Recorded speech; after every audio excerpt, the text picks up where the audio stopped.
सुगरको समस्या छ, सुगरलाई एकदमै घटाएर लान्छ। यो एक त्यस्तो खालको एकदमै जडी। र नमस्कार दर्शक महानुभाव, सबैलाई स्वागत छ। विशेष यो तपाईँले देखिरहनु भएको यसलाई हामी असारे फुल पनि भन्ने गर्छौँ है, र कहीँ कतै यसलाई अब अन्य नामले पनि चिन्न सक्छ।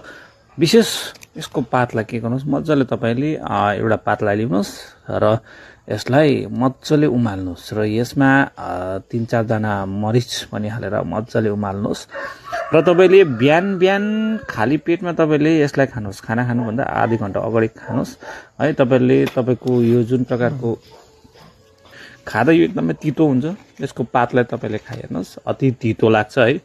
र यो तपाईँले खान सक्नुहुन्छ। सुगरका रोगी बिरामीहरूले जस्तै बढेको सुगरलाई पनि घटाउन सक्ने यो घरेलु उपचारहरूमा एउटा हो यो है। यो तपाईँको घर आँगन बारीतिर यो जङ्गलतिर प्रशस्त उम्रेको हुन्छ।